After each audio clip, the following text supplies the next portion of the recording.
নমস্কাৰ তোমালোক সকলোকে আমাৰ ইউটিউব চেনেলৰ অন্য এটা ভিডিঅ'লৈ স্বাগতম জনাইছোঁ।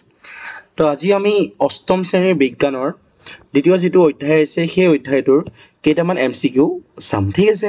তো প্ৰথম যিটো প্ৰশ্ন আছে তোমালোকৰ সেই প্ৰশ্নটো হৈছে যে অণুজীৱবোৰৰ আকাৰ সাধাৰণতে কিমান মাইক্ৰমিটাৰৰ ভিতৰত থাকে, ঠিক আছে। তো এইটো হৈছে তোমালোকৰ প্ৰশ্ন। তো ইয়াৰ পৰা আমি কি কৰিব লাগে, ইয়াৰ পৰা আমি অপশ্যন কেইটা আমি এনসাৰ দিব লাগে। অপশ্যন কেইটা মই দি আছো, অপশ্যন কেইটা আহিব, মই যদি ইয়াত এটা ক্লিক কৰি দিওঁ, ঠিক আছে। তো এইকেইটা হৈছে তোমালোকৰ অপশ্যন। তো এই অপশ্যন কেইটা চাই তোমালোকে কি ক'ব লাগে যে ইয়াৰ ভিতৰত কোনটো তোমালোকৰ শুদ্ধ উত্তৰ হ'ব। তো তোমালোকক অকণমান সময় দি দিছোঁ, সেইটো তোমালোকে লৈ লোৱা, শুদ্ধ উত্তৰটো নিজে ভাবাই কি হ'ব। তো ইয়াৰ যদি আমি শুদ্ধ উত্তৰটো চাওঁ, সেই শুদ্ধ উত্তৰটো হৈছে যে এনসাৰটো হ'ব তোমালোকৰ গ, অৰ্থাৎ তোমালোকৰ শুদ্ধ উত্তৰটো কোনটো হ'ব, গ হ'ব তোমালোকৰ এনসাৰ, অৰ্থাৎ এইটো, ঠিক আছে। তাৰপিছত আহিলে আমাৰ নেক্সট যিটো প্ৰশ্ন আছে, 2 নম্বৰ প্ৰশ্নটো, সেইটো হৈছে তোমালোকৰ এইটো যে তলৰ কোনটো খালী চকুৰে দেখা নাযায়। তো অপশ্যনবোৰ হ'ল তোমালোকৰ এনেকুৱা ধৰণৰ যে ক হৈছে শেলাই, খ হৈছে ভেঁকুৰ, গ হৈছে অণুজীৱ, ঘ হৈছে পতংগ। তো ইয়াৰ শুদ্ধ উত্তৰটো হ'ব তোমালোকৰ অণুজীৱ, ঠিক আছে। তাৰপিছত 3 নম্বৰটো হ'ল যে ইষ্ট এটা কি হয়। তো ইষ্ট এটা কি হয়, তো ইয়াৰ অপশ্যনবোৰ হ'ব এনেকুৱা ধৰণৰ যে ভাইৰাছ, বেক্টেৰিয়া, ভেঁকুৰ, প্ৰটজোৱা। তো ইয়াৰ শুদ্ধ উত্তৰটো হ'ব তোমালোকৰ ভেঁকুৰ, ঠিক আছে। তাৰপিছত আহিলে তোমালোকৰ যে 4 নম্বৰ প্ৰশ্নটো, বাৰিষা দিনত পাউৰুটিবোৰ কি হয়। তো ইয়াৰ অপশ্যনবোৰ হ'ল তোমালোকৰ নষ্ট হৈ যায়, ভালে হৈ থাকে, এটাও নহয় বা দুইটা হয়।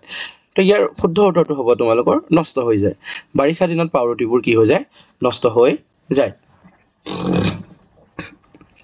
তাৰপিছত আহিলে তোমালোকৰ 5 নম্বৰ প্ৰশ্নটো, ঔষধ তৈয়াৰী পৰ্যায়ত কোন অণুজীৱ ব্যৱহৃত হয়। তো ইয়াৰ অপশ্যনবোৰ হ'ল তোমালোকৰ ভাইৰাছ, ফাংগাছ, বেক্টেৰিয়া আৰু এলগি, ঠিক আছে। শুদ্ধ উত্তৰটো হ'ল তোমালোকৰ ভাইৰাছ। তো ভাইৰাছ হৈছে ঔষধ তৈয়াৰী পৰ্যায়ত ব্যৱহৃত কৰা এটা অণুজীৱ। তাৰপিছত আহিলে তোমালোকৰ 6 নম্বৰটো যে অণুজীৱবোৰক কিমান শ্ৰেণীত ভাগ কৰা হয়। তো অপশ্যনবোৰ হৈছে তোমালোকৰ 2, 3, 4 বা 5, মানে অণুজীৱবোৰক কেইটা ভাগ কৰা হয়। তো ইয়াৰ শুদ্ধ উত্তৰটো হ'ব তোমালোকৰ যে অণুজীৱবোৰক 4টা ভাগত ভাগ কৰা হয়, ঠিক আছে। তাৰ পাছত 6 নম্বৰৰ যিটো প্ৰশ্ন আছে সেইটো হৈছে 7 নম্বৰ প্ৰশ্নটো যে তোমালোকক সুধিছে ইনফ্লুৱেঞ্জা কাহ আদি ৰোগ সৃষ্টিৰ মূল কাৰণটো কোনটো। তো ইয়াৰ অপশ্যনবোৰ হ'ব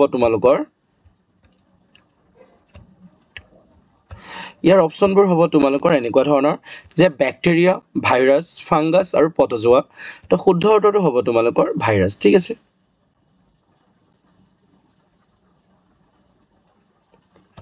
তাৰপিছত আহিলে তোমালোকৰ 8 নম্বৰ প্ৰশ্নটো যে মেলেৰিয়া ৰোগৰ বাহক অণুজীৱ কোনটো। অপশ্যনবোৰ হৈছে তোমালোকৰ বেক্টেৰিয়া, ভাইৰাছ, ফাংগাছ, প্ৰটজোৱা। একেই ষ্টাইলৰ প্ৰশ্ন হয়। তো ইয়াৰ শুদ্ধ উত্তৰটো হ'ব তোমালোকৰ প্ৰটজোৱা। মেলেৰিয়া ৰোগৰ বাহক কোন হয়, প্ৰটজোৱা হয়। তাৰপিছত 9 নম্বৰ প্ৰশ্নটো হৈছে যে আলেকজেণ্ডাৰ ফ্লেমিঙে কোন চনত বেক্টেৰিয়াৰ ওপৰত কাম কৰিছিলে। অপশ্যনবোৰ হ'ল তোমালোকৰ এনেকুৱা ধৰণৰ যে 1928 চন, 1929 চন, 1939 চন আৰু 1940 চন। তো ইয়াৰ ভিতৰত শুদ্ধ উত্তৰটো হৈছে 1929 চনত আলেকজেণ্ডাৰ ফ্লেমিঙে বেক্টেৰিয়াৰ ওপৰত কাম কৰা আৰম্ভ কৰিছিলে।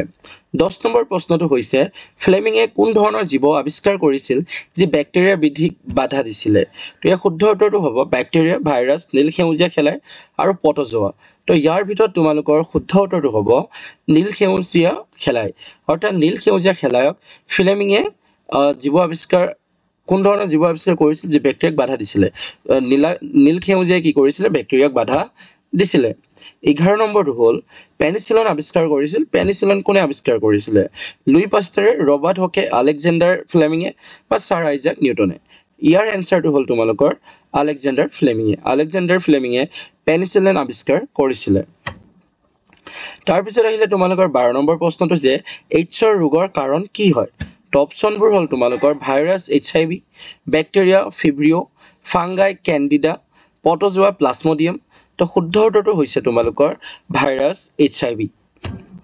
13 নম্বৰ প্ৰশ্নটো হৈছে অণুজীৱবোৰে উৎপন্ন কৰা গেছ কি হয়। তো অপশ্যনবোৰ হ'ল এনেকুৱা ধৰণৰ যে অক্সিজেন, কাৰ্বন ডাই অক্সাইড, নাইট্ৰজেন আৰু হাইড্ৰজেন। তো শুদ্ধ উত্তৰটো হৈছে তোমালোকৰ কাৰ্বন ডাই অক্সাইড অনুজীৱবোৰে কি উৎপন্ন কৰে কাৰ্বন ডাই অক্সাইড উৎপন্ন কৰে তো গাখীৰৰ পৰা দৈ তৈয়াৰ কৰা প্ৰক্ৰিয়াক কি বোলা হয় তো অপচনবোৰ হৈছে তোমালোকৰ পেস্টোৰাইজেশ্যন ফাৰ্মেন্টেশ্যন ডিহাইড্ৰেশ্যন আৰু হাইড্ৰোজেন ঠিক আছে তো ইয়াৰ ভিতৰত যদি চাওঁ শুদ্ধ উত্তৰটো হ'ব তোমালোকৰ ফাৰ্মেন্টেশ্যন দৈ তৈয়াৰ কৰোঁতে ব্যৱহাৰ কৰা অনুজীৱটো কি হয় তো ষ্ট্ৰেপ্টোককাছ লেক্টোবেচিলাছ ৰাইজোবিয়াম আৰু ইষ্ট তো এই শুদ্ধ উত্তৰটো হ'ব তোমালোকৰ লেক্টোবেচিলাছ ঠিক আছে আজিলৈ এই 15টা প্ৰশ্নকে আমি চাইছো তো ইয়াৰ পিছত আমি আৰু চাম ঠিক আছে তো চেনেলটোৰ লগত থাকিবা লাহে লাহে যিমানখিনি লাগে তোমালোকক সিমানবোৰ প্ৰশ্ন আমি দিম ঠিক আছে